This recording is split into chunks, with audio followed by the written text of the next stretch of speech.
వారి సాహిత్యంలో దేశీయత, దేశాభిమానం, మాతృభాషాభిమానం దండిగా వ్యక్తమైనవి. ప్రాచీన భారతీయ సంస్కృతి సభ్యతల పట్ల, మాతృభాష పట్ల వారికున్న అభిమానం మెండు. విశ్వనాథ తన కావ్యాలలో, నవలల్లో, కథల్లో పేరుతో హిందీలోకి అనువాదం చేసే భాగ్యం నాకు లభించింది. విష్ణుశర్మ ఇంగ్లీష్ చదువును హిందీలోకి అనువదించడానికి విశ్వనాథ వారి దేశాభిమానం, మాతృభాషాభిమానం, ఈ దేశంలో నడుస్తున్న విద్యా విధానంలోని లోపాలు, డిగ్రీలు తప్ప జ్ఞానానికి, జీవన సాఫల్యానికి, అవగాహనకు తావులేని నేటి చదువులు మొదలపై వారు చేసిన వ్యాఖ్యలు నన్ను ఎంతగానో ఆకర్షించాయి. వారు 1974 సంక్రాంతికి వరంగల్ వచ్చినప్పుడు హిందీలోకి అనువాదం చేసేందుకు అనుమతిస్తూ ఆశీర్వదించారు కూడా. ఈ నవలలో విశ్వనాథ సరికొత్త ప్రయోగం చేశారు. ఫ్యాంటసీ రూపంలో వెలసిన స్వప్న వృత్తాంతం. దీనిలో విశ్వనాథ కూడా పాత్రధారి. తాను చెప్పదలిచినంతా నిశితంగాను, వ్యంగ్యంగాను చెప్పడానికి స్వప్న వృత్తాంతాన్ని ఆధారంగా తీసుకున్నారు.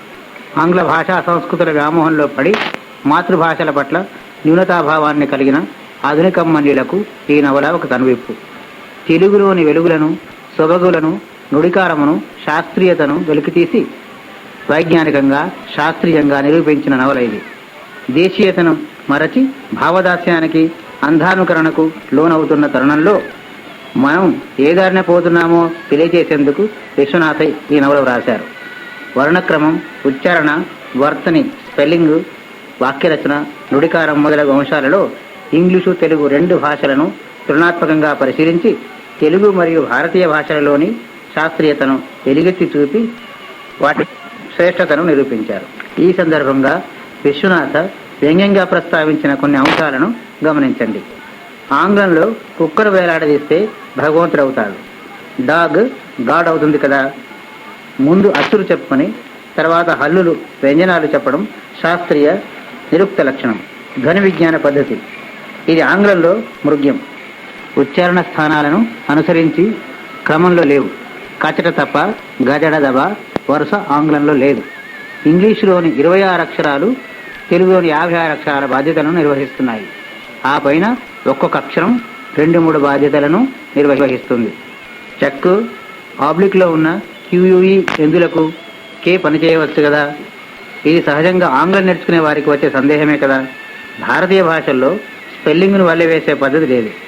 అధిక శ్రమ, వృధా ప్రయాస ఎందుకు అని ప్రశ్నిస్తారు.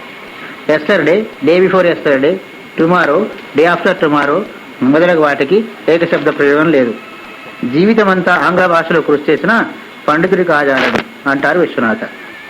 జీవితమంతా విద్యార్థిగా ఉంటాడని గర్వంగానూ చెప్పుకుంటారు అని వ్యంగ్యంగా అన్నారు ఆయన. భారతదేశంలో 5 సంవత్సరాలు కృషి చేస్తే శిక్ష, వ్యాకరణం, తర్కం, జ్యోతిషం మొదలగు వాటిలో పండితుడి కావచ్చును.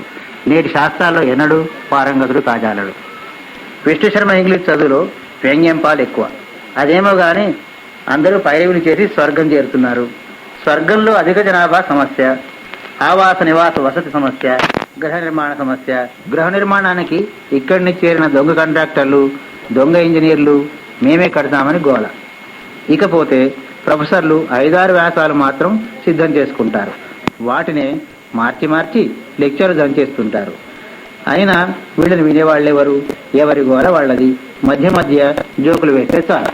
పాల ముంచినా, నీట ముంచినా మీదే భారం అని తెలుగు నుడికారం.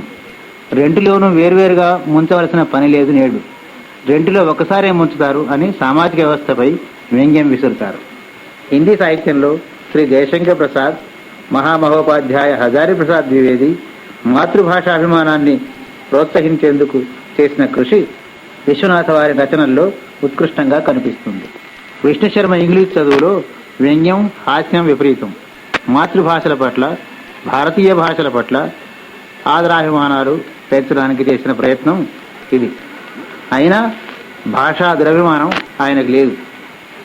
ఆంగ్ల భాష పట్ల వారికి మక్కువయే, కానీ ప్రథమ స్థానం మాతృభాషకు ఇస్తారు. భావ వ్యక్తీకరణకు, స్పష్టతకు తావు లేకుండా ఎందుకీ పరభాషా జ్ఞానం అని ప్రశ్నిస్తారు. పాశ్చాత్య జీవన విధానాన్ని నిరసిస్తారు. కానీ వారి దృష్టి విశ్వమానవతయే. జీవుని వేదన ఆయన సాహిత్యానికి కేంద్రం.